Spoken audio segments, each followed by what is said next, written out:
কান্দায় না প্রাণের নবীকে কান্দাইলে রে কাঁদবাম হাসরে আল্লাহুম্মা সাল্লি আলা মুহাম্মাদ ওয়া আলা আলি সাইয়্যিদিনা মুহাম্মাদ ওয়া আলা আলি সাইয়্যিদিনা মুহাম্মদ করে বাবারি করে বাঘর করে বাকি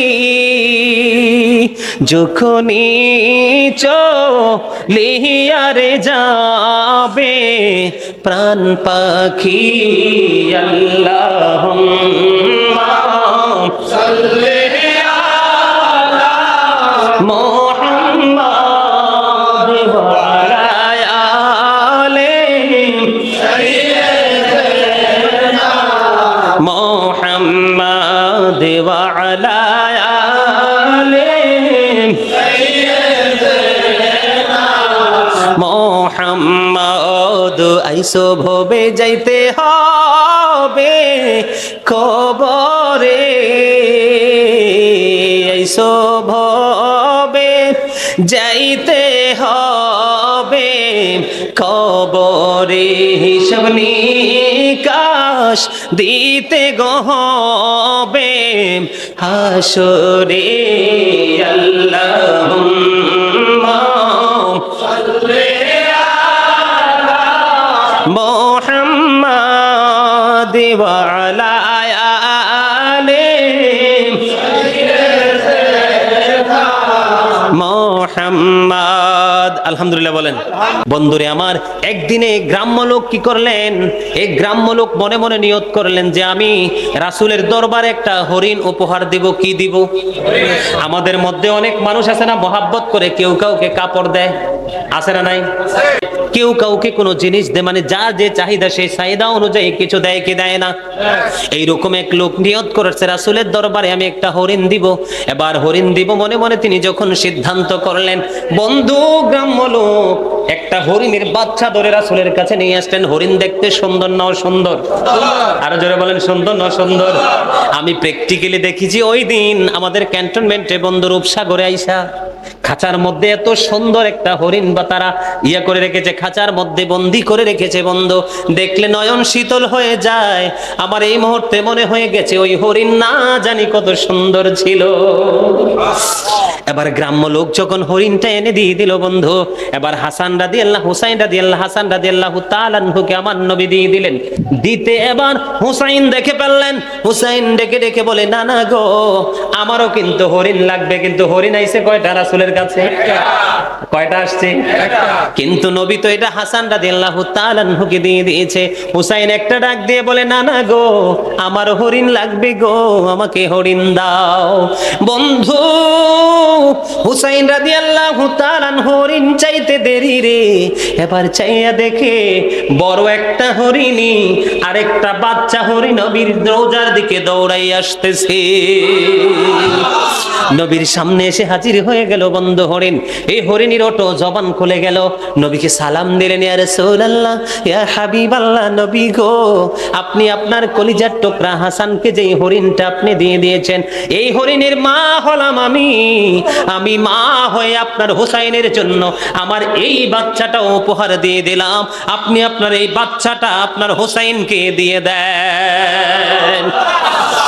ইমাম হুসাইনকে বন্ধু, ইমাম হুসাইনের প্রতিবন্ধু হাসান রাদিয়াল্লাহু তাআলা আনহুর প্রতিবন্ধু জঙ্গলের পশুর পর্যন্ত বুক ভরা ভালোবাসা ছিল। শুধু ভালোবাসার অভাব এই প্রজন্মের পৃথিবী লোভী কিছু মানুষের। ঠিক না বেঠি? ইমাম হুসাইন কেমন ছিল জানেননি?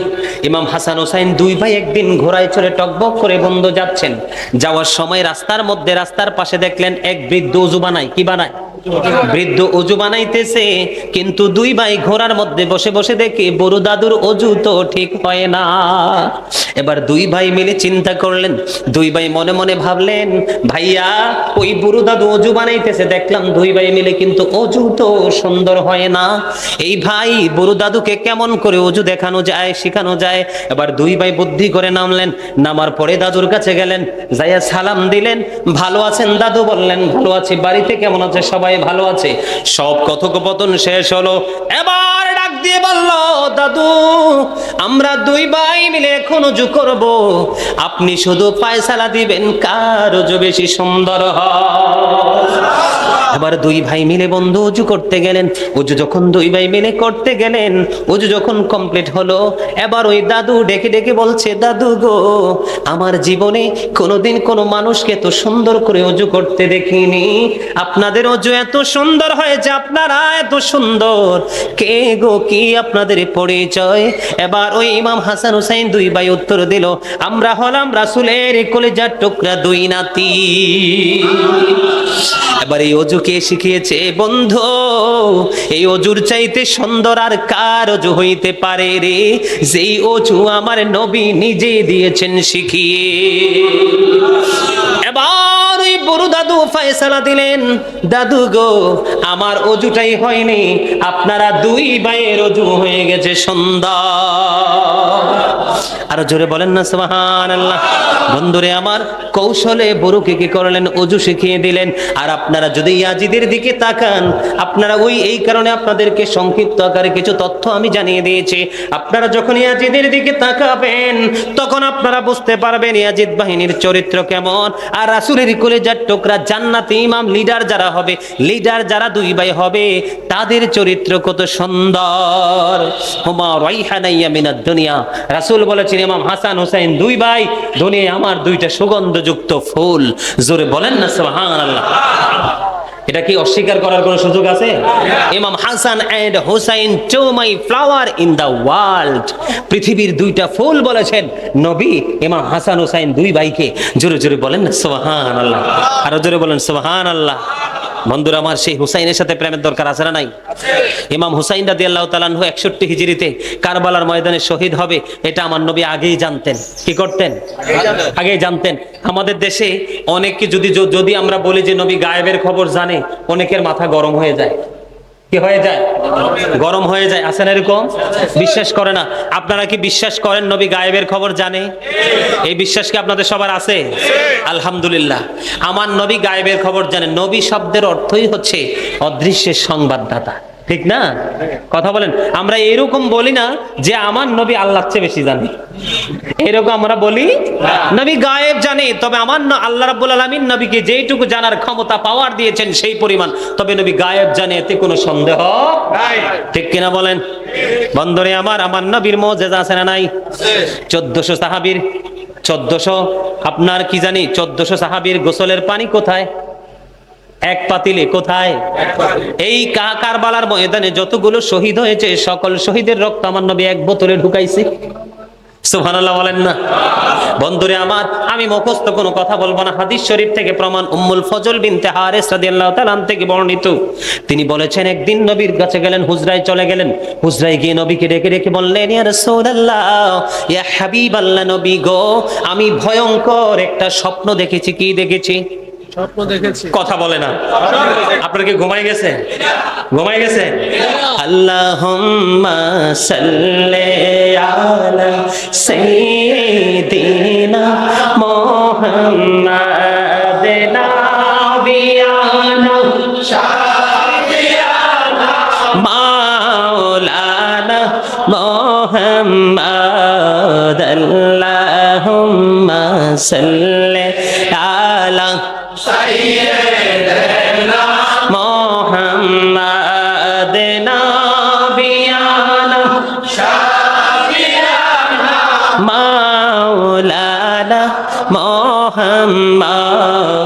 আল্লাহুম্মা সাল্লি আলা সাইয়্যিদিনা মুহাম্মাদ নাবিয়ানা শাফিয়ানা মাওলানা জোরে জোরে আলহামদুলিল্লাহ। সবগুলোর অন্তরে ভালোবাসা আছে না? প্রেমে ভরপুর না? কি সাউন্ড! আপনারা যখন মিডিয়াতে যখন এই আলোচনাটা আসবে, যখন আপনারা জিকিরের আওয়াজ শুনবেন মিডিয়াতে, তখন বুঝতে পারবেন, আপনারা তখন বলতে পারবেন I am very successful person, কারণ সেই মাহফিলে আমি উপস্থিত ছিলাম, উচ্চ আওয়াজে নবীর প্রেমের দরুদ পড়েছি, আল্লাহর প্রেমে জিকির করেছি। জোরে জোরে সুবহানাল্লাহ, আরে আরো জোরে সুবহানাল্লাহ। বর্তমান পরিস্থিতি মোটেও ভালো না, আমাদের ঈমানও ঠিক নাই, আমলও ঠিক নাই, কর্মও ঠিক নাই। এই জন্য দেখেন, এই সময় আপনারা যারা আমার বাবারা দাদারা আছেন, আপনারা কি দেখছেন কখনো এই সময় টারবিনের পানি দিয়ে ফসল করতে? ওই দিন আমার গ্রামে গেছি শহর থেকে, বরে অটো ড্রাইভারকে জিজ্ঞেস করলাম যে এই পানি কোত্থেকে? হুজুর সব সেচের পানি। অবাক হয়ে গেছি, কি লাভ হবে আমি অন্যজনকে দোষে, সব পেয়েছি আমি আমার আপন কর্মদোষে। আমি অন্যজনকে দোষ দিয়ে কোনো লাভ নাই। সম্মানিত উপস্থিতি, কিসের ঘুম, কিসের আরাম, কিসের আয়াস? এখন আপনি মরে যান, দ্বিতীয়বার আপনাকে আর আপনার ঘরে নেওয়া হবে না। একবার যদি ঘর থেকে বের করা হয়, আপনাকে হাজার হাঁটু পানি দিয়ে হলো কবরে দাপন করা হবে। কে আপনার আপন? আপনি নিজে আপনার আপন হয়ে যদি কবরে যেতে পারেন, তাহলেই আপনি সফল হতে পারবেন। ঠিক কিনা বলেন? একটু ধৈর্য নেই, একটু সময় মাহফিলে বসবেন, একদিকে আল্লাহ রাসূলের সাথে প্রেম হবে, আরেকদিকে দুরূদ, জিকির, কোরআন তেলাওয়াতের আয়াত হাদিস শুনে আমলনামা ভরপুর হয়ে যাবে, ঈমানটা মজবুত হয়ে যাবে। আপনারা হাজার চেষ্টা করলে সব চুরি নিতে পারলে ঈমান নিতে পারবে না। কথা বলেন না কেন? এই মিয়া, ছেলে সন্তান বিবি পরিবারের জন্য কত কষ্ট করতেছেন। আপনি কোরআন শরীফের 19 পারায় সূরা শুআরার 88 নম্বর আয়াত খুলে দেখেন, আল্লাহ বলেছেন ইয়াউমা লা ইয়ানফাউ মালু ওয়ালা বানুন ইল্লা মান আতাল্লাহু বিকলবিন সালিম। আছে না নাই? আপনি সব আছেন না এখানে? আছেন? আল্লাহ বলছেনই, ধন সম্পদ, টাকা পয়সা, সন্তান সন্ততি কিয়ামতের দিন কিচ্ছু কাজে লাগবে না, তবে যিনি সুস্থ অন্তর নিয়ে যাবে সে ব্যতীত। আপনি আপনার সুস্থতা নিয়ে কবরে যান, আপনার কারো হেল্পের প্রয়োজন হবে না।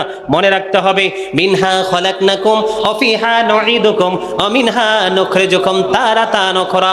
বাংলাতে যদি সরে সরে বলি, যখন তোমার কেউ ছিল না তখন ছিলাম আমি, এখন তোমার সব হয়েছে পর হয়েছি আমি, যখন তোমার কেউ রবে না রব শুধু আমি, আমার কাছে আসতে হবে মনে রেখো তুমি। ঠিক কিনা বলেন?